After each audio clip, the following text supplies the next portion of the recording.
Welcome to the F-Tier Nuzlocke, the challenge where I look at creators' tier lists, take what they consider to be the worst Pokemon, throw them into a hardcore Nuzlocke, and prove that nobody actually knows what an F-Tier Pokemon is.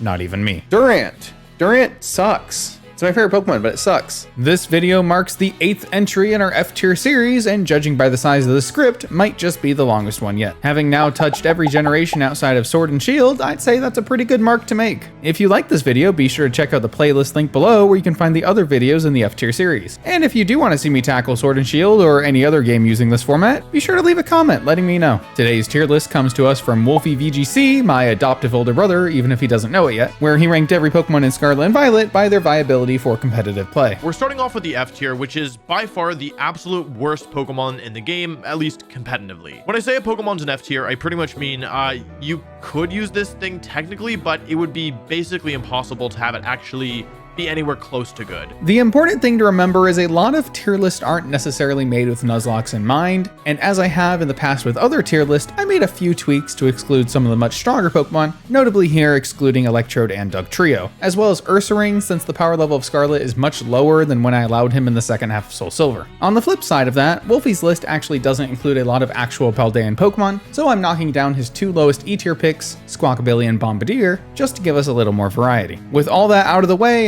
hardcore Nuzlocke rules apply. Let's run with it. Our adventure begins like any other, forced to pick a starter Pokemon that we cannot use ever, especially in this generation where all the starters are just amazing. We do choose Quaxly, since giving our rival Nemona a slow fire and ghost type later in the game will make countering it much easier, but that's all we really get out of it. Once freed from the battle and capture tutorials, we are free to wander around a bit and find our first actual encounter, Adams the Tarantula. The way I'm approaching encounters in this game is simply whatever viable encounter I see first on a route is who I have to catch. That's about as cut and dry as it gets in this game anyway. This system will bite me in the ass a little bit though, as when we have to follow Koraidon out of the Inlet Grotto, we first come across a Yungoos. Even though we really wanted to wait and get a Houndour here later, oh well, we name him Franklin. Oh yeah, Koraidon. Well, you see, there was this lizard that was washed ashore on this beach, and so we fed him a sandwich, and he turned into Popeye and saved us from a vicious pack of dogs, and then Popeye turned into a bike, so that's cool. When Nemona and I reach the lighthouse and the bike follows us there, this random kid named Arvin asks us to beat up his squirrel, and then gives us the Pokeball for our bike lizard. Cool, we have a lizard bike dog now. We can travel across Area 1 of the South Province, where ideally I'm looking for a Sunkern, since this is really the only place I know where to get one. But we find Combee first instead. Wolfie specifically lists Vespaquin in his F tier, so I don't need to run around any mental gymnastics to justify searching for and encountering the only female bee around, we just do. We name her Witherspoon. Oh, there's Sunkern on the other side of town. Unfortunately, as confirmed when I catch it, this is technically the same area as where we encountered Combee, so we release Sunkern for now, and we'll find one eventually, I'm sure. Nemona does challenge us to a battle at the end of the route, and I realize now that maybe giving her a fire type when most of my early encounters are bug and grass may not have been my smartest move. But regardless, we switch Franklin in to take out Fuecoco with a couple stab tackles, get one hit against her Palmy, then switch to Adams to let him finish off the fight. Nemona terastallizing against us when we can't doesn't seem very fair, but oh well. We're through it now, and we'll have access to that soon enough. Mesa Goza, the largest city in Paldea. The location of our home away from home, our new school, the Naranja Academy. We spend years here studying, training, coming into our very own. The ages drag on and on. Assignments completed day in and day out. New tasks delivered and finished. The work, it's too much. Freedom is but a faint memory. I can't recall the last time I felt the sun on my own skin. But finally the day does come at last when we are free, and I find it's been about a week. I would die in prison. But our newfound freedom does come at a cost. We are given 3 new quests. Number 1, defeating gym leaders and challenging the Elite Four to prove our strength as a champion class trainer. Number 2, challenging gigantic and mysterious Titan Pokemon in an effort to learn of their power and obtain it for ourselves. And number 3, we can punish some kids for ditching school. One of these things is not like the others. So because of the semi-open nature of Scarlet and its quest lines, everyone tackles their challenges of these games a little differently. No matter what you do, you have to bend the rules a little bit to make a challenge like a traditional Nuzlocke work. I have decided to stick to the basics as much as possible. We are playing a hardcore Nuzlocke with level caps to match the next gym leader. I will not be including additional level caps for Titan Pokemon and Team Star bases. I will be doing Titans as needed if I need to gain upgrades for Koraidon, and I'll do the team star bases later, I guess, maybe. But the main game and challenge lies in the gym trials. Those are the fights I'll be covering the most. I will tell you exactly what I'm looking for in this treasure hunt. We are going to defeat every gym leader, the entire Elite Four, the champion, and every additional final boss fight we can find. And we are going to do it with a handful of some of the worst Pokemon. That is my mission, that is my calling in this life. Let's do it. We can now also ride on the back of our friendly lizard bike dog, so travel really is a breeze. We make our way out the West Gate into South Province Area 2, where we actually can find Sunkern for real this time. Wilson makes it onto the team, though we won't be using much of him now, obviously. We may have missed our chance at Houndour in the Inlet Grotto, but we can catch another one here just south of us in Area 4. Unfortunately right now, though, the Pokemon there are a bit too high level to obey us, and it could be dangerous trying to catch them without losing Pokemon in the process. So we unfortunately will not have a Houndour for the first gym, but that's alright.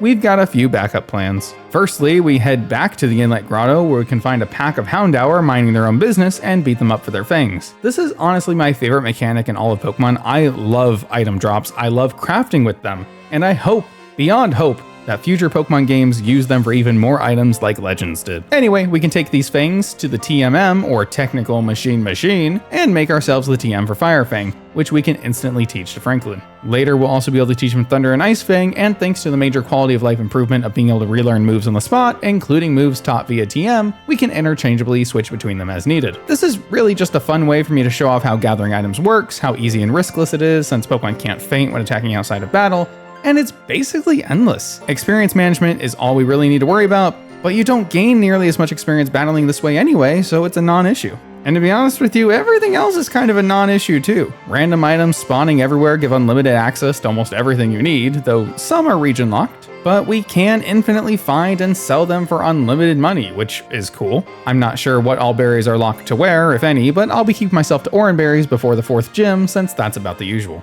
The other item you can randomly find that's insanely helpful is Feathers, which increase the EVs of a Pokemon by a point in any stat. Between that and easy EV farming and overworld battles, stats are also a non-issue. And you can't forget mints! We'll even be able to buy them later, but we can find those everywhere as well. For now, I'll wait until they're available to buy and just use the few I naturally find, but yeah, point is, we can basically have perfect Pokemon right out of the gate. And that's pretty cool. The money will be more important later, as the good shops don't really have a lot of items available to us until we unlock more gym badges, but even still, we are wanting for nothing at the moment. Hell, we even have an evolution before the first gym as Adams evolves into Spidops. I love this ugly fucker. There is absolutely nothing stopping us from traveling to Cortando, home of the first gym challenge. Since we are following level caps, we will be tackling the gyms in ascending level order. Unfortunately, every gym has filler right before the fight where you have to do some kind of mini game followed by some random train-up battles sometimes, and I'll be skipping these for the most part, but please no, Game Freak, because I know you're watching this, of course you are. These are my least favorite thing in any Pokemon game ever. It's not even close. They're even worse than the ones you fit into Sword and Shield, and that's saying something. Anyway, after pushing around a giant football for a while in the middle of the night, because that makes sense, we are finally allowed to play Pokemon again and take on the Bug-type gym leader, Katie. Her lead Nimble has Double Kick, which means Franklin can't make his Fire Fang debut quite yet, so we lead with Adams. A couple of Bug Bites is enough to take out the Cricket, and we take almost no damage in return. And against Tarantula and Teddiursa, we can just Terrestrialize and spam Bug Bite until the fight is over. Oh, I guess we didn't even need Franklin. Katie is just the easiest gym leader of all time, ever, in the history of ever. 2 bugs and a baby bear do not a gym fight make. What were these people thinking? So we're gonna go back to Mesa Goza and this time head out the East Gate and make our way to Artisan. The second gym here forces us to gather a bunch of sentient flowers, and fair enough, this is the F-tier run after all, and they give us a Sunstone for our troubles. Then we are free to take on Brassius. I'll make it quick though, since his lead Petalil is no match for a Terra-boosted Bug Bite. Neither is his Smoliv, nor is Sudowoodo, since even his super effective Rock Throw does minimal damage, letting us easily 3-shot it. Now I won't pretend for a second a Spidops is good, but I will say it's pretty crazy this bug has higher base stats than most other fully evolved early game bugs, and is available to evolve before even the first gym. Oh, and a note about terrestrialization. When I played Gen 6, I didn't use Mega Evolutions purely because I didn't think any Mega Pokemon could truly be considered F-tier. In Gen 7, I didn't use Z-moves purely because I fucking hate Z-moves. Almost as much as I hate the gym mini-games in this one. But terrestrialization? Amazing mechanic, I love it, I will absolutely use the heck out of it, especially once we can change Terra types?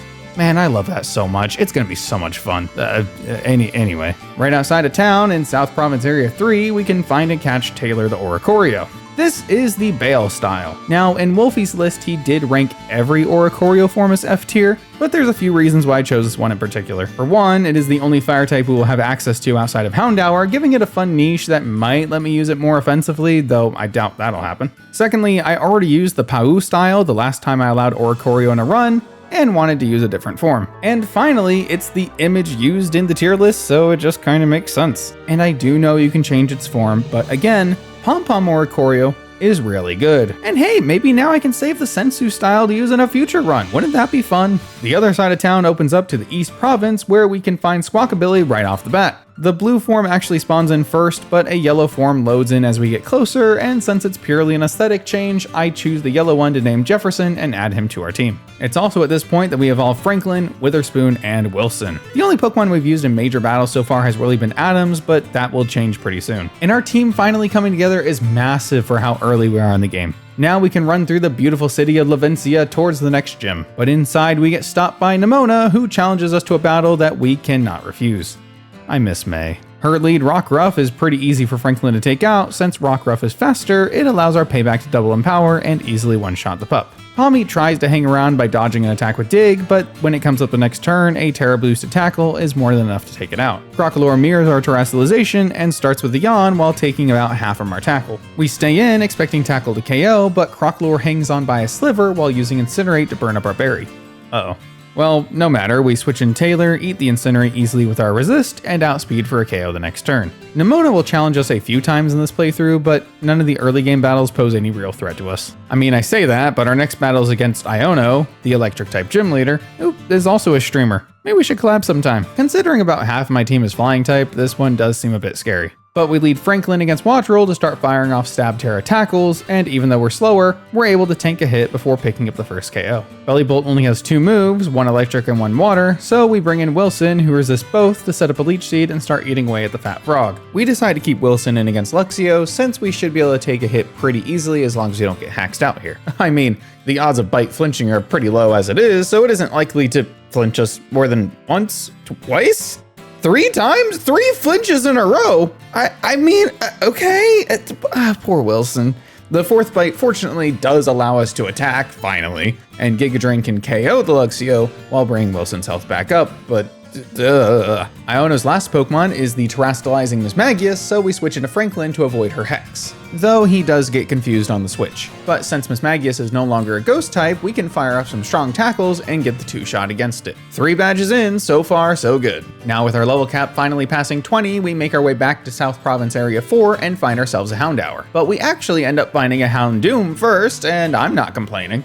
We name him Clark. Full disclosure, I did end up seeing Swablu around here first, but I had actually totally forgotten they were even an encounter and just kind of glossed over them. If I had remembered, I would have just kept delaying the Houndoom until I went and caught Swablu somewhere else though, meaning it really wouldn't have changed anything in the run, so I'm not too torn up over it. And we will right that wrong almost immediately by making the trek up to West Province Area 1 and catching Carol. The next gym on our path is the Water Gym, headed by Kofu, and there's one more encounter on the way that might help. So we drop down into the Asado Desert and hunt down Huntington the Cacnea. Now in Cascarafa, we reach the gym just to find the leader rushing out of it, so I guess we have to chase him down. But the only roadblock on the way is one of his gym trainers that has no business even being associated with the gym leader, so we talk Kofu into coming back, and now it's gym time. Kofu's lead Veluza is scary. It has Pluck, which makes it hard to lead one of my grass types, and Mold Breaker gets him around any shenanigans I could try to throw at it. Sorry, RJ. So we lead Franklin, who is equipped with a kite and a key, allowing him to use Thunderfang. This 2-shots the fish. Now that that threat is out of the way, we are free to use our grass type, so we bring in Wilson. 1 Terastallization later, and we immediately get flinched by a headbutt. Twice! Again, in a row! No. What are the actual odds of us getting this many flinches in 2 separate gym fights? Fuck you, flinch moves. Giga Drain KOs the ugly eel thing and restores Wilson's HP. Kofu's final Pokemon, Crabominable, Terastallizes into a water type. It's a bold strategy, Cotton. Let's see if it pays off for him. And is promptly KO'd. 4 badges deep and not a death yet. I don't know if I'm getting better or the games are getting easier. My guess it's a little bit of both. When I one day beat Radical Red, then I guess we'll know for certain. We've got 2 more encounters to pick up, so we head over to West Province Area 2 and down to the beach to find an already evolved Wugtrio, universally considered to be the worst Gen 9 Pokemon by many content creators, not just Wolfie. Fun fact, Pokemon Challenges, Pichal does actually have a Gen 9 tier list, but only 1 Pokemon ranks in his F tier. That Pokemon, believe it or not, is Wugtrio. Let's start down in F tier, which is reserved for only the Pokemon that I could not find a single use for in the entire game. There was only 1 single Pokemon down in F tier, and this Pokemon is Wugtrio. Copying Dugtrio's glass cannon base stats simply does not work for a water type. At this point, it gets simply outclassed by every other water type in the game. It's too frail, its move pool is extremely lackluster, its ability doesn't fit its class as an aggressive fast attacker at all, it's just a confusing mess of a Pokemon. So this truly is the most F tier of Pokemon, so I just have to use it. We name them Hooper. We gotta start heading north, so we pass through the Casaroa Lake and encounter a Tropius, which is much higher level than I expected. Uh-oh. We get lucky though, and the day turns to night while in battle, so a Dusk Ball picks him up easily. We name him Sherman. He's a bit outside our level cap, so we won't be able to use him for a while, but hey, I get to use a Tropius again, maybe, potentially. I love when I get to play with fun dinosaur monsters. We follow the path all the way back, wind our way around, and end up in Medali, home of the normal type gym. You traditionally just have to run around and fight trainers to get hints to learn the password to open the gym, and I just don't care. I just don't. So we put in the secret order and brutally murder multiple people during their dinner as the floor unfolds into a gym arena from right below their feet. Harsh, but fair. No, seriously, as somebody who works in the food industry, I will quell your fears. Yes, we hate you for coming into our restaurant. No, we don't want you to come back. We want society to collapse so our industry is no longer needed. You are fueling the problem. Sidetrack. Larry is the perfect representation of our generation. A hard laborer working multiple jobs just to sustain himself in modern society. Just going through the motions because that is what is expected. The only unrealistic part of his character is that he apparently makes good money doing it. His team is about as mundane as he is, leading off with Kamala against our Franklin. We're decked out with an expert belt, so low sweep should do major damage here if we get it off, and sleep talk so we don't have to fear Kamala's yawn putting us asleep. We allow ourselves to set up 2 uses of workup, doubling our attack, and then our put to sleep. Sleep talk the next turn doesn't select low kick, but a critical hit comes out from Thunderfang, which is still more than enough to take out the bear. Are they bears? They're technically, what, marsupials? Well, that's dumb. Koalas are officially bears now, I have decided. And you know what? While I'm here, let's do a few more too. Just knock them out of the way. Let's see here. Opossums are weasels now. Kangaroos are just big rats. Sugar gliders can be squirrels. And as a bonus, let's do raccoons. They aren't marsupials, but they are, whatever this word is. They're cats now. Hope this helped, scientists everywhere. If you have any questions, feel free to reach out for more animal facts. I will be happy to answer. The Dunsparce knocks us too low to stay in, so Franklin gets him below half and we switch in Adams. He can easily take any hit and then take out the weird snake with a few bug bites. Larry's last Pokemon, Staraptor, is a bit of a pain in the ass. While he terastallizes, we switch to Carol, eat the incoming Aerial-Ace, and next turn take a Facade while putting the opposing bird to sleep with Sing. With our Citrus activated, we are now free to stay in and fire off Dragon Pulses without fear of being KO'd in return. Which is great because Staraptor only stays asleep 1 frickin' turn. But RNG works both ways, as it always does, and we land a critical hit the same turn, perfectly balanced as all things should be. Now with only a sliver of health remaining on the Hawk, we switch in the most F-tier Pokemon, Hooper, take the incoming attack, and KO with Aqua Jet. Winning the match and the gym badge, Hooper claims their first victim. Now, I do find it a little weird that the 5th gym still only has 3 Pokemon, but that's because part of the gym challenge balancing comes from rival fights as well. And you know what? I'm totally okay with that actually.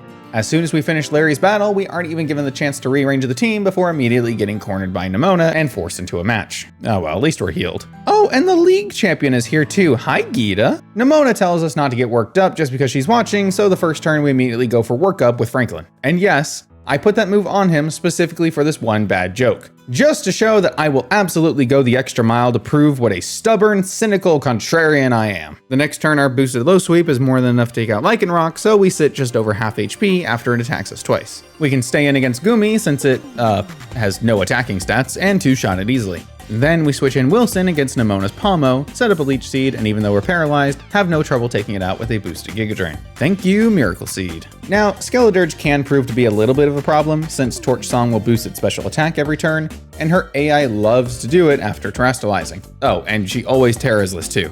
Yeah, the rival actually has some decent tricks you need to watch out for in this game. I kinda love it. Well, anyway, it does grant us a free switch over to Clark, who was sitting in the sidelines during the gym fight, waiting for this moment. He eats the torch song for free with his flash fire ability, and just look at Nimona yelling and screaming, "Watch, champion lady, look what I can do," just for her attack to completely fall flat. Now all poor Nimona can do is spam Lick, which does paralyze us, but does little damage otherwise. Now, Houndoom does have, no moves, so we try to poison the Croc with Smog, but no dice. We end up biting the Skeledirge until it falls to half HP, and then switch out to Hooper, who easily takes the incoming Snarl, and then fires back with a super strong, Terra boosted, super effective double hit triple dive to easily send this Gator back to the sewers where he belongs. With all that out of the way, we can now access the gym restaurant where the chef can cook crystal shards and feed them to our Pokemon? I mean, it sounds weird, but I've cooked weirder. Let's do it. You need a butt ton of shards just to change a Pokemon's Terra type, and I mean it, you need like 50. It's actually insane.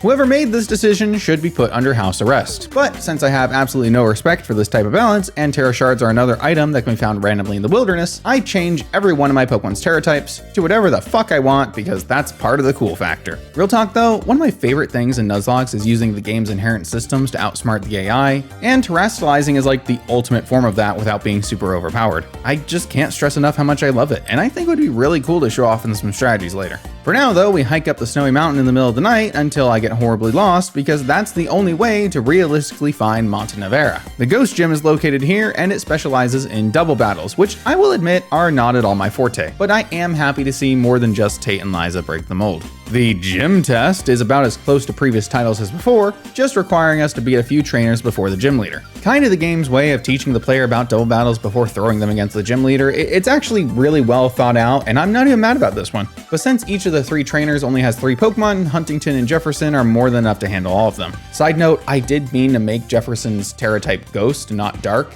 I left it through all the gym trainers because it didn't matter much, but I ran and changed it before going against the leader herself, just to make my life easier. And now it's time for Rhyme, the gym leader who picks rap battles with kids just to get her kicks, but she ain't got no tricks that we can't take. Now it's time to make this leader the least because we are a beast, and it's time to feast because now we the host and we got the most. We're gonna turn this granny into a ghost.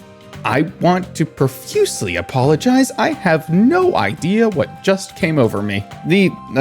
Anyway, gym battle. Right, keeping our same lead, we terrestrialize our choice scarf holding Jefferson into the weirdest looking ghost around, and he can immediately fire off a now physical ghost type Terra Blast into the opposing Banette and KO it immediately. Rhyme's Mimikyu takes a Trailblaze from Huntington, breaking its disguise and raising Huntington's speed. Mimikyu then tries to slash helplessly against Huntington to little effect. Now, the thing about this gym battle, and I'll be honest, I don't entirely know how it works. I didn't even bother to look it up. I probably should have, maybe, I don't know, but the crowd is very easily swayed. When you knock out an opposing Pokemon or terrestrialize or hit a super effective move, anything that causes excitement, I suppose, your Pokemon will get a stat boost, raising at least 1 or 2 of their stats, sometimes more. Specifically, the crowd first gives us 5 stat boosts, including speed and attack. That does make this probably the second easiest gym ever, and our strategy is to utilize that alongside Cacturn's access to Trailblaze and Power Trip to deal massive damage. Power Trip is a move that does more damage for each of your boosted stats. To put that in better perspective, the crowd along with Huntington's own Trailblaze and stab bonus have effectively given him a base power of 210, which is super effective, so double that to 420, I suppose? Blaze it. So yeah, that alongside Jefferson's now attack boosted Terra Blast easily tear through the rest of Rhyme's Pokemon. Just to make matters worse for the poor gym leader, we get a second boost to our attack and special attack facing her last Pokemon, so make that a 540 base power coming off of a doubled attack stat, which funny enough doesn't even matter because Jefferson still outspeeds and KOs thanks to his also doubled attack. A quick and safe 6th badge. On our way southwards, we're heading towards Alfornada, home of the next gym. We do pass through the South Province once again, saying hi to a lost friend along the way. We would have had the chance to catch a Kricketot here, but since it only spawns in the same area we already found Sunkern, we won't be able to take my favorite Cricket with us this time. But hey, if you want to see my first F-tier run where I put Cricketune to some real work, you should check out the Platinum run. After this video, of course, don't you dare click it with Timmy. I know you're thinking, no, don't stop. Well, we lost Timmy. Go in the comments and type RIP Timmy, so when he comes back to the video, he can be really confused. There's only one way that I really know of to get to Alfornada, and that is through the Alfornada Cave, fittingly named, I suppose. Problem is, this cave is not traversable without some Koraidon upgrades, of which, believe it or not, we still have 0. Let's be honest, you have played Scarlet and Violet if you're watching this, so you really don't need me to explain it to you, but yes, we have traveled so many corners of the region and gained 6 gym badges without the ability to fly, climb, double jump, or even dash. Now, the easy answer would be for me to go get an upgrade that would just make this easy to travel through, so of course, that's not at all what I did. First, I spent about 45 minutes trying to backwards jump my way up this little slope, which resulted in a few bugs. Then, not the good kind. Then I tried this little path around the outside of the cave, which involved a lot of falling, and we couldn't quite make the jump in some areas, but eventually we glitched ourselves up just enough to make an impossible jump and find a dead end. Anyway, turns out there's this whole path that literally just requires a walk around the coastline to reach our destination. And boy, do I feel stupid about it, because get this, this is the path I literally took to get to the city in my first personal playthrough. I just simply fucking forgot it existed. Okay, anyway, gym, right. Oh, and look who's waiting for us. Fine, let's get the battle over with. Nemona's Lycanroc has a strategy consisting of throwing sand at a cactus, which is interesting. Huntington doubles his speed while KOing the Pooch of Trailblaze. Sliggoo shouldn't be that much of an issue, but it lands a critical hit while we miss our power trip, so I guess maybe that sand did do something after all. Unfortunately, even after we land an attack, our HP is too low from Dragon Pulse to risk staying in any longer, so we switch Huntington out to Adams, who can easily take a few hits, set up the sticky webs because why not, and then KO with 2 hits of Bug Bite. Palmot could be an issue, but we lead off with Silk Trap, which protects Adams while further lowering Palmot's speed, and then swap out to Carol on a neutral Spark, so she can 3-shot the Palmot while tanking attacks and Thunder Waves. Listen, if it's messy and it works, then it just works. Skeledirge is as annoying as ever, but we can stay in since we resist Torch Song and sing a song of our own to put the Croc to sleep. This will give us a free hit with Dragon Pulse, but unfortunately we finally get fully paralyzed, rendering both Pokemon unable to move for a turn. We do get one attack off, but then in subsequent turns just try spamming Sing to catch the Dirge waking up but put it back to sleep again, and while this does work, the turn he wakes up, poor Carol is once again unable to move. Alright, fine, again, it's time for Plan B. Clark, you're up! Get in there and bite this thing to death, would you? No fooling around this time. And get some flinches while you're at it, alright? Good boy, Clark. Consider this crocodile hunted. Anyway, this pre-gym minigame is just abysmal, and I hate it more than I hate even myself. So we are skipping to the gym fight. And I'm just saying, for all the times the camera stares at this lady's feet, somebody on the Pokemon team definitely has a fetish. I'm not judging, I'm just observing. You thought I wouldn't notice, but I did. Tulip's Farigiraf may be the coolest Pokemon alive, but it also only has 3 moves, so we aren't super threatened by it. We lead with Taylor and set up a couple agilities to max out our speed, confusing the Giraffe in the process to give us some free turns. Farigiraf also wastes time setting up Reflect, but that wears off before it has a chance to affect anything anyway. Once the Giraffe is reconfused and our speed is maxed, we baton pass out to Franklin, finally truly getting the time to shine. We still have enough HP to go for 1 workup to boost our attack, and now we can go to town. Max speed, raised attack, equipped with an expert belt, our Weasel of Death is prepared and ready to crunch his way through every one of Tulip's Pokemon. Well, actually, we do crunch the Farigiraf since its normal typing renders it unaffected by Ghost, but after that, we can pull out the final stop and terrastalize Franklin into the ghost he truly is, and Terra Blast can now tear a new one in Gardevoir, Espathra, and her Terrastalized Florges. Terrastalization is a mechanic that opens up so many possibilities for usually garbage Pokemon. I love it. Just being able to change a Pokemon's type alone can do wonders. It really makes me miss Delta species in the old Pokemon TCG. Wow, I'm old. Anyway, since Montanevera is literally right next to the ice gym at the top of the mountain, we can simply fly back up that way and get to challenge the next gym immediately. No time to delay, we are on a tight schedule here. Of course, Nemona is waiting inside, but she gives us a break for once and allows us to slide right on by. Gym time. Russia is the Ice-type gym leader, and if you know anything about Ice types, then that means this should be a walk in the park.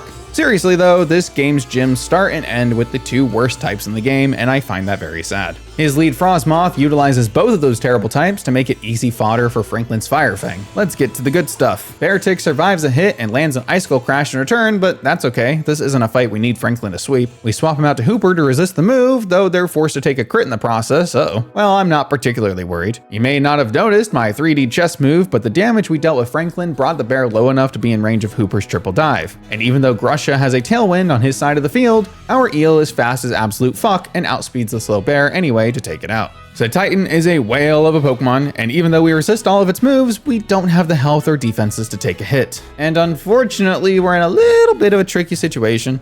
since that critical hit leaves us low enough that Titan could go for liquidation here, meaning the switch to Clark isn't as safe as it would be otherwise. But again, if it uses Ice Spinner, that would spell doom for Carol and Wilson. So the safest switch is into Adams, who isn't here for much of anything else. Adams does his annoying stuff, lowering speed, yada yada, and then switches out safely to bring in Clark on the next Ice Spinner. But believe it or not, Clark is not the star of the show here. Houndoom doesn't learn Flamethrower until level 50, and unfortunately our level cap is only 48. I am not trusting Incinerate to burn through Grush's last Pokemon, even if it probably could. Instead, Clark plays his part perfectly by coming in on a resisted ice move and then baiting a water type attack, allowing a safe switch into Carol. The resisted liquidation does almost nothing to us, and now we can terrestrialize into a steel type. This means Carol can now resist Ice Spinner instead, and still takes almost no damage. Terra Blast doesn't quite get the one shot, but the next turn Dragon Pulse can drop the whale to his knees. He has those. And thus the fight comes down to a battle of cotton dragon birds. There are quite a few ways I could have handled this fight, but this seemed the most fun and fitting way to end our gym circuit. Grusha is sadly forced by his programming to give his Altaria a type disadvantage, while our own Altaria resists every one of his moves. Ice Beam, Dragon Pulse, Hurricane, Moonblast, try whatever you want, buddy. Our Terra Blast will drop you before you can threaten us at all. There is a world here where we get hacked out by Hurricane Confusion or Ice Beam Freeze, but not only is that unlikely, we obviously have backup Pokemon just in case. As it stands in this reality, we win the fight without a hitch, and the 8th and final gym badge is ours for the taking. Not even 2 seconds later, we're confronted by Nimona and Champion Gita once again. They tell us exactly where to find the Pokemon League and tell us to head there right away. And it's not like me to keep a lady waiting, let's jump straight over there. There is no traditional victory road in this generation. Good, but they gave that name to the circuit of gyms instead. Kind of a cool way of incorporating the idea, especially when there are 2 other quest lines that we have totally ignored so far, so I guess they didn't feel the need to add in the extra fluff of boring regular trainer fights. Hell, just about every fight I've had in this game you've actually seen in the video, and that is awesome. Oh, the league, right. They're literally right behind Mesa Goza, the starting area, and no roadblocks, so yeah, I'll just stop talking and let's face the first Elite Four member, ground type user Rika. After she finishes our interview. I guess I'll take the opportunity to lay a few ground rules. I didn't even notice that in the script. Ground rules. She's a ground type user. I'll take the opportunity to lay a few ground rules for how I approach the Elite Four, since it's different from literally every generation before it. There are some things that are similar. I can't leave to do external things such as change a Pokemon's Terra type or buy new items, but on the whole, the game lets you do anything you want between fights.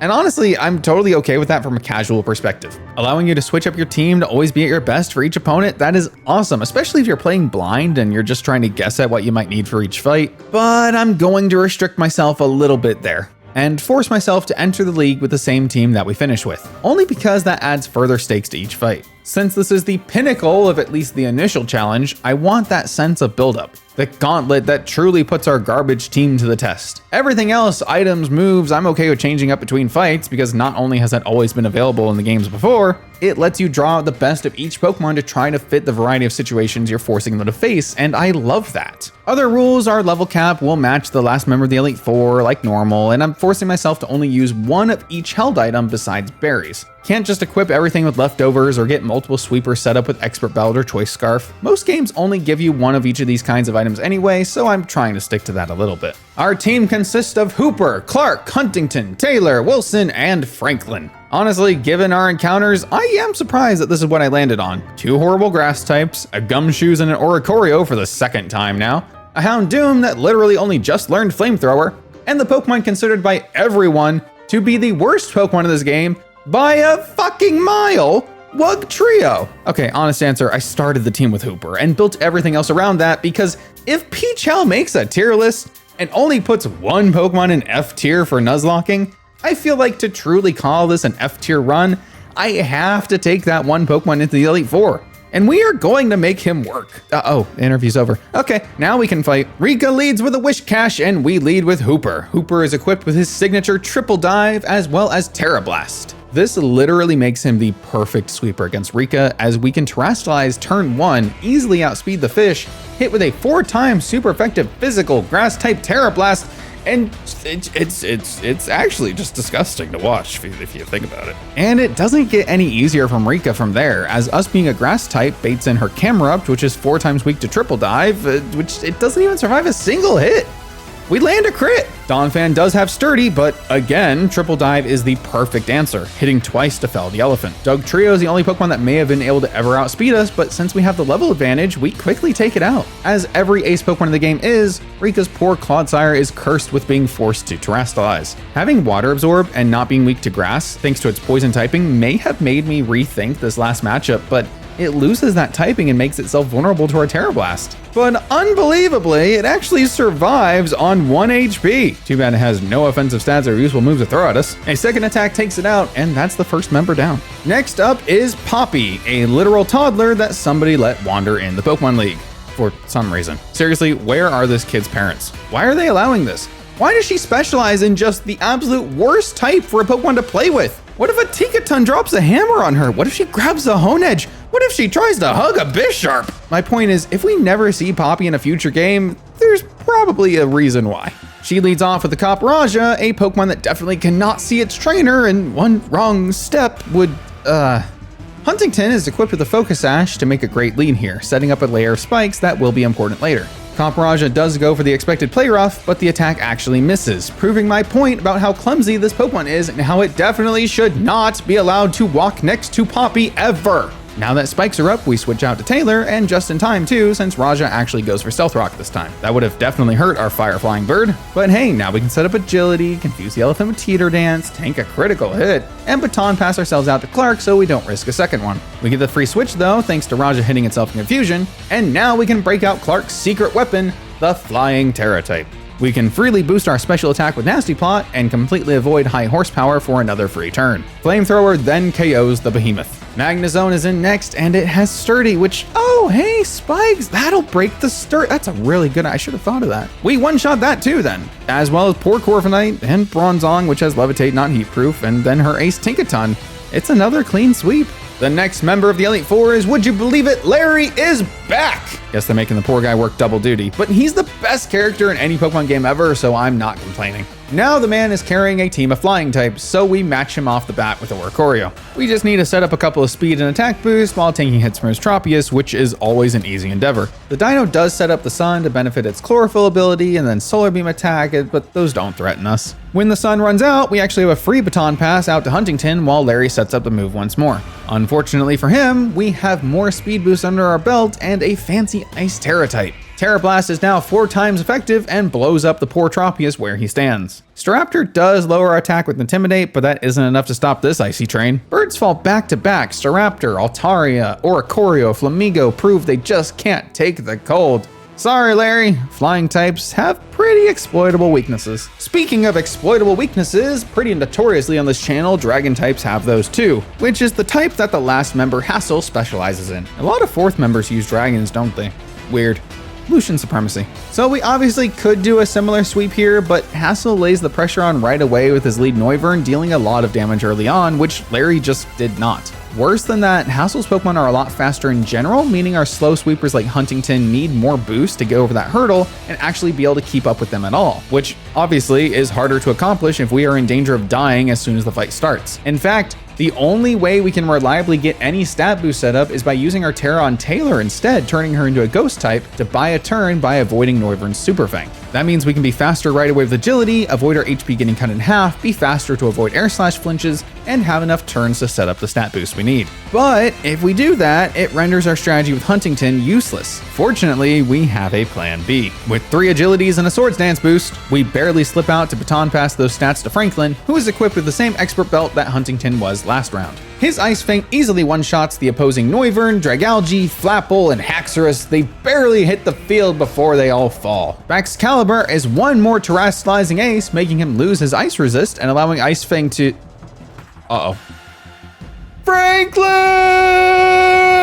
He falls to a massive Glaive Rush. Once again, we lose a Pokemon to the last member of the Elite Four. I don't really know what I could have done differently. We didn't have the opportunity to set up any more attack boost. Franklin put in the work and we're almost done here. We bring out Clark, outspeed and KO with Shadow Ball, and the battle is over. The sad thing is, I was fully planning on using Franklin to sweep through the champion fight, as he was the only Pokemon I had that could hit every one of her Pokemon super effectively. But we couldn't let it end just because of that. We had to cook a new strategy on the spot, and since I'm sticking to my word, we had to do it with the 5 Pokemon left on the team. There's a few holes in it, but eventually I do come up with a plan. It'll work. I mean, come on. This is Gita we're talking about. The laughing stock of champions, considered the worst of them all. But again, so are the Pokemon that we are using against her. Don't think about it, deep breath. Here we go. Gita leads with a Spathra. Basically Pokemon's way of saying, nah, you can't set up sweep on this one. It'll copy any positive stat changes we make to ourselves, so we can't lead Taylor here. Instead, we start off with Huntington. This Emu does have Dazzling Gleam, so we Terastallize right away to easily take the attack. And since we're slower, we can fire back a super effective double power payback to one-shot the threat. Australia won't fall this time. Kingambit is out next, and this one is a little tricky, as it could be going for either Iron Head or Stone Edge. Both are super effective against Huntington right now, but it makes switching a little difficult. Iron Head could easily be taken by Clark or Taylor, but if we see Stone Edge instead, they'll be toast. The safer play is to bring out Wilson, and rightfully so, as Stone Edge is selected, but it misses. Honestly, probably the best outcome here. We won't be needing much of Wilson in this match, but he has an important job here. We set up the Leech Seed while taking a Kowtow Cleave, and then switch out immediately to Clark. Houndoom has the defenses of a relatively sturdy kite, so even the resisted attack takes away half of his HP. But Leech Seed alleviates that damage a little bit. Now he can outspeed the king and put him in checkmate with a single powerful flamethrower. Avalugg is out next for some reason and melts the same way. Veluza is the next threat and will always go for a water move here, making the switch back to Wilson easy. Weirdly, Wilson just has really good defense, so there's no risk here even though he's at half health. And now, this will always force the fish to go for Ice Fang. Normally, my resist to that would be Clark, which would put us back in the same situation we were in just 30 seconds ago. But since we've already Terastallized Huntington, we can switch him in and he can resist the Ice type attack. That's right, our turn 1 Terra has multiple uses. My brain is massive. Veluza only has attacking moves, so Sucker Punch is an easy choice, which allows Huntington to move first and KO the fish before it can swim away. And Terra Ice. Huntington isn't weak to any of Go-Goat's moves, can easily take a Horn Leech, and still two-shot with a super effective Terra Blast. I mean, can you even believe this was my first plan? This is true cinema. Pass me the popcorn. Gita's last Pokemon is Glamora, aka an annoying piece of shit. I don't really know how AI sees Terra Blast. Does it even know it'll be Rock type this turn? Or will it select another move because technically the move is normal type right now? Can I even risk it? Nobody on my team can take a Terra Blast. Sludge Wave will obviously kill Wilson. Earth Power will KO Clark. Our options are limited. Except Hooper, our Wug trio, having been sitting back with full HP, is ready to dive on in. They may be frail, but Hooper has always been able to take a hit when I need them to. Sludge Wave is Gita's move of choice, which Hooper takes and survive with just 26 HP remaining. And now, we outspeed, and our Mystic Water triple dive cuts it close, but does in fact one-shot the Glamora. It falls. No more casualties. We did it, Franklin, for you, buddy. Champion Gita has no more Pokemon that can battle. Player defeated. Well, just the champion. Actually, game's not over yet. Not even close. What, do you think we're ending here? Did you see the title of this video? We're trying to beat Scarlet. The credits aren't even rolling. We've got shit to do. Back it up. We gotta go. Obviously, as we exit the Pokemon League, Nemona is waiting for us, eager for a battle. Fortunately, we do have time to prepare, but not much. Nemona is the first of several boss fights we'll be facing here. Her level cap is a little bit above the Elite Four, so we'll be matching her at 66. In fact, we'll be matching every major boss fight's level cap, even if I do have to go in and edit the levels to be lower, which I will later. It's only fair. The crowd gathers to watch two champions go head to head. Gita may have been the region champion, but she's far from the final boss. Nemona is the true champion, and it's time to show her that we are the real deal. She leads off with her usual Lycanroc, and this time we start with Hooper. A quick and easy triple dive allows us to outspeed and KO the wolf before it can even move. She does bring in Palmot next though, so we swap to Wilson expecting an electric move. Unfortunately, it just goes for close combat right away, which brings Wilson too low to stay in. So we swap ourselves out to Adams to take the resisted hit, and now we can start wreaking havoc. Silk Trap will start to lower Palmot's speed, and Sticky Web will ensure we spread that issue to the rest of the Nemona's team as well. Adam's Citrus Berry allows it to stay in, while Palmot continues to lose defense from close combat. That, combined with Palmot's lowered speed from multiple Silk Traps, finally allows Adams to move first and eventually pick up the KO. Palmot was Nemona's last fast Pokemon, so the Sticky Webs will ensure that every one of her Pokemon are slow as molasses. Case in point, the Dunsparce is in next. So we swap into Witherspoon. That's right, Witherspoon finally sees some action. She's got access to Defend Order, Toxic, Roost. She's like my perfect Pokemon. We immediately poison the Dunsparce since it will mostly coil, making it hard to KO any other way. Then we can spam Defend Order to keep our defense on par with the Dunsparce's heightening attack. Between that, Leftovers, and Roost, we can keep ourselves healthy until Toxic does its job and slowly eats away at the snake. Unfortunately, Witherspoon does take a critical hit at one point, but that barely phases us. The Dunsparce does fall, and Goodra is in next. Gotta say, Goodra is definitely a Pokemon I see fitting really well in Gen 9. Didn't think about it much until now. Small problem. Remember when I said Nemona's Pokemon were slow as molasses? Well, Vespiquen is just a bit slower than that. And actually, it ties for speed with Goodra right now, even with it at -1. So just to play it safe, we switch out to Hooper once again, expecting an Ice Beam. Fortunately, this time we are correct. Unfortunately, we get frozen in the process. Well, we don't really need Hooper anymore for this fight anyway. In fact, now we're switching out to Sherman, another first-time battler. Sherman can tank a Dragon Pulse and lock himself into Outrage. This super effective 120 base power physical move boosted by a Dragon Fang, hitting on Goodra's weaker physical defense can easily leave Goodra at about a 4th HP. Goodra then fires back with a 4-time super effective Ice Beam, and well, it was fun while it lasted, Sherman. I appreciate you tickling the dragon for me. Well, at least now we can bring in Clark, terrestrialize into a flying type, and set up a nasty plot. This means Goodra's Muddy Water won't be super effective, not that it even lands anyway. Cool. Now Terra Blast easily cleans up the kill. Orthworm is in next, and it doesn't take a flamethrower. So on to the main event. Skeledirge is Nemona's last Pokemon. Clark is immune to both Torch Song, thanks to Flash Fire, and Earth Power, thanks to his terrestrialization. That means even though Shadow Ball does some good damage to him, Clark can easily outspeed and two-shot the Croc with Terra Blast. Now, officially, the league is defeated. Every gym leader, every Elite Four member, and both champions. The Victory Road quest is complete. But we're still not done. We have a few important fights left, but to get there, we have to clear out the other 2 quest lines, defeating every Titan and clearing out every Team Star base. It's montage time.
I do love me a good montage. As we proceed back towards the school for a good night's rest, we are confronted by Director Clavel, head of the school. He tells us that he has been the secret leader of Team Star this entire time. Legasp, it cannot be so. Well then, evildoer, to complete our quest, we must take you down as we have each and every Team Star leader before you. Have at thee! Alright, but seriously, this is a pretty cool fight, all things considered. Even if we did have to lower our levels a bit to match him, this is the only major fight that actually changes based on your starter choice. But he always leads with an Oranguru, which is a problem for a few reasons. Similarly to Gita, a simpler Taylor baton pass won't work here, as foul play punishes us too hard for raising our attack, and Yawn putting us asleep is a bit of a problem too if the fight goes on for too long. All that is to say, we lead with Witherspoon and get off a Toxic for free, since we know that Oranguru is likely to either yawn or reflect the first turn. Now, no matter what, at least he's on a timer. We switch out to Clark, and Snarl plus poison damage just barely misses out the KO against the monkey. Oh well. We are equipped with a Lumberry if we want to stay in, but we elect to switch out to Witherspoon anyway, expecting a foul play since Clark is already drowsy. I mean, surely he won't yawn twice in a row, right? Well then. Oranguru falls and Gyarados is in next. So, full disclosure, the fuck it we bird strategy is in a bit of shambles against this, since 5 out of my 6 Pokemon are all very scared of Stone Edge. Wilson is the odd one out, so he comes in, tanks the stones, and Giga Drain does decent damage, but not enough. It does give us enough health to take a second hit, so we get in as much damage as we can. Well, the good news is that Stone Edge not being stabbed here means Carol can take a hit if needed, but like obviously I was hoping that wouldn't need to be the case, but that's fine. With the HP Gyarados is left at now, we can swap out to Carol, take a critical hit Stone Edge and live to tell the tale, like damn, and Terastallize to resist the next barrage of rocks. Except I made a mistake. I miscounted Stone Edge's PP, and where I thought Gyarados had one use of it left, it actually ran out the previous turn. So we Terastallize Carol, lose our water resist, and when Dragon Pulse misses the KO, we take a critical hit Aqua Tail, and fucking live! Again, Carol, I appreciate you cutting it close for the camera, but do you have to give me a heart attack in the process? Dragon Pulse finally KOs the menace, but damn. Well, I'm glad we can make this fight a little exciting at least, because that's about all Clavel has in the tank. He brings out his own Houndoom next, so we go for the superiority play by letting Clark do his thing, come in to eat a Fire Blast, and Snarl and Terra Blast the opposing dog to death. Abomasnow is up next for whatever reason, and yeah, it falls to a single Flamethrower. Poltegeist does have Sucker Punch, but more importantly, I'm worried about it going for Shell Smash and sweeping through us. I have to keep momentum here just in case that happens, since Snarl probably won't take it out in one hit. So we swap in Jefferson. Poltegeist actually goes for Shadow Ball anyway, so Jefferson is unaffected and the sweep worries are gone. One fly breaks the kettle. Meowscarada is the ace to beat, and it has Thunder Punch for poor Jeff. Well, Wilson resists it, so even with just 60 HP, we swap in and completely and easily survive the attack. Sunflora just never disappoints. Now obviously Wilson can't do anything about this party cat, but now we know it won't be going for Thunder Punch. So we swap back to the leader of this whole parade, Witherspoon, getting the spotlight she deserves once again. With a bug flying typing to 4 times resist Meowscarada's strongest move Flower Trick, and the bulk to tank any of its other attacks, Witherspoon can boost its defenses with Defend Order, heal the damage it takes with Roost, and use Toxin to poison the cat. A stall KO is still a KO. Now with the boss of Team Star defeated, we can... Huh? Oh, he actually wasn't the boss. Who could have seen this double twist coming? Introducing Penny! She's been hiding in plain sight, meeting up with us to give us rewards after beating each Team Star base, and now revealing that she was the mastermind behind the formation of Team Star in the first place. Amazing stuff. I actually can't even joke about it much more than that. Like, the Starfall Street questline is actually pretty good, and the characters are very lovable. But you know that because you played this game already and don't need me going into it. What you do need me to go into is how the Penny fight went. This evolution specialist leads with the best but worst evolution, Umbreon. You'll always be A tier in my heart, buddy. Fortunately, this is a fight where Taylor can actually do Taylor things, boost a bunch of stats, even if she does have to fight against Umbreon's Baby Doll Eyes, lowering her attack, and then baton pass out those boosts to Jefferson. Jefferson is equipped with a wide lens, which I had to go pick up from the shop in Levincia, but it'll be a chore well worth the work. Jeff's hustle ability means his sweep potential isn't great. I mean, it obviously isn't something I worried about before, but we also weren't in danger of constantly being one-shot before, or had the benefit of a teammate. The most important factor is if I need Jefferson to hit 6 attacks in a row, I just need to make sure they actually land. We also have to immediately Terastallize into a Ghost type. Each of Penny's Pokemon come equipped with Quick Attack, and even if they aren't super likely to go for the move, better safe than sorry, since I'm pretty sure about 3 of those would do our poor guy in. Point is, I prepped for the 2 big issues this fight could possibly have. Now we just need to do the fun part. Lunge is a 100% accurate bug type move that Squawkabilly learns for some reason, and it takes out the Umbreon in one hit. Since that is the only opponent here to resist our Ghost type Tara Blast, that means that every one of Penny's other Pokemon can fall to the move. I don't even want to risk Fly here, since that move has a 95% accuracy. 100% only, please. With Penny defeated, Team Star is... disbanded? Reunited? Meeting for the first time? Sentenced to community service? All of the above? Point is, they've got some shit to figure out. Probably best we leave them alone for a little while they get themselves sorted. And that's fine, because since we defeated all those awesome Titan Pokemon, which should definitely be a thing that return in future games, Game Freak, come on, don't let me down, we need to make a pit stop back to the lighthouse where this all first started. You remember Arvin, the kid that gave us Koraidon? Yeah, turns out he's the professor's kid and that the professor has been missing for years, but here at her lab, she reaches out to us on the monitor and asks us to meet her down at the depths of Area 0. You get it? Every route in this game is Area 1, 2, 4, 6, but there's only one Area 0. It's all very clever, I assure you. Problem is, according to Arvin, apparently really strong Pokemon live down there. That obviously doesn't matter to me much, given how I never seem to give good Pokemon a second glance, unless I'm setting their stats to 0. But he insists that we have a battle to make sure we're up to snuff and able to handle ourselves down there. Fair enough, I suppose. Fortunately, we can employ much the same strategy that we just used against Penny. So we lead off with Taylor to get some stat boosts against Arvin's Greedent. The difference here is Greedent actually deals a decent amount of damage with Body Slam and threatens paralysis. This means we can't risk more than 2 Swords Dance boosts before being forced to Baton Pass out. We bring in Hooper, who obviously has to get in there again somewhere, avoid one last paralysis, and triple dive the squirrel down to hell where he belongs. Arvin does have 2 grass types that should resist our attacks, but unfortunately their second typings leave them without that resistance, so both Toedscruel and Scovillain fall to triple dive as well. Garganacl meets the same fate, but Cloyster is the one I'm actually worried about. Cloyster has like stupid high physical defense and resists triple dive, but we are still equipped with our grass type Terra, so we use it and fire off a Terra Blast, just hoping our +4 attack is enough to take it out. And it is. Mabostiff, Arvin's sick dog that wants to fight now for some reason, falls much less spectacularly. Guess that means we're ready for Area 0 then, huh, Arvin? We recruit our 3 comrades, Arvin, Penny, and Nimona, off on an adventure to raid the professor's dungeon. Wait, that doesn't sound right. To reach the depths of Area 0 and assist the professor, whatever it takes. I mean, it still doesn't sound great, but that's better. We'll go with that one. Professor Sada keeps in touch with us over the intercom speakers that are apparently still operational in this abandoned base and directs us to open a bunch of security latches and definitely not release a horde of demons upon the world. At last, we come face to face with the professor herself, or rather an AI replica of the professor that passed away years ago. That'll be fun news to break to Arvin. Yeah, buddy, I found your mom. She's dead. Well, I mean, obviously not the one I found. She's a robot, but she's a robot of a dead lady, and your mom is the dead lady.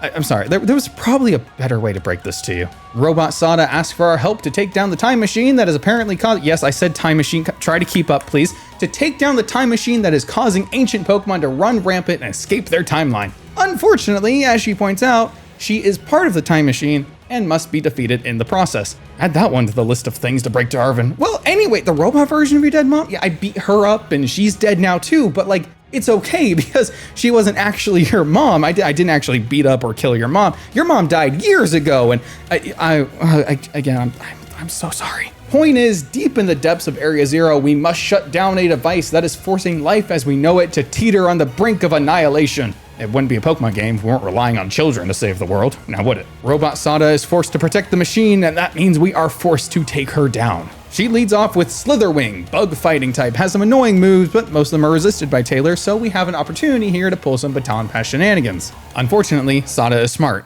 which I get because she's an AI and it makes sense, but whatever. As we start to raise our speed, Sada counteracts that with Low Sweep, and that sucks because the Pokemon we need to bring out for this fight, Huntington, is not very fast at all. Base 55 speed needs as many boosts as it can get, but unfortunately, +4 attack and +3 speed is about all we can squeeze out of Taylor. We just have to hope that it's enough. As we switch into Huntington, we luckily avoid another speed drop since Taylor's HP was low enough for Slitherwing to see a KO Zen Headbutt, which Huntington is immune to. Perfect! Now we can Terrestrialize into Hunt's signature Ice typing and Terra Blast our way to a first KO. Against anything that doesn't resist it, we also brought Power Trip, which has like, 160 base power with all our stat boosts right now? That easily rips through both Fluttermane and Screamtail. Ice Terra Blast tears a new Magnemite out of Sandy Shocks and introduces Brute Bonnet to the Ice Age. Sada's last Pokemon, Roaring Moon, seems pretty scary on paper, but actually it's even slower than the previous Fluttermane, meaning we already know we outspeed and can easily KO the dragon with one last Terra Blast.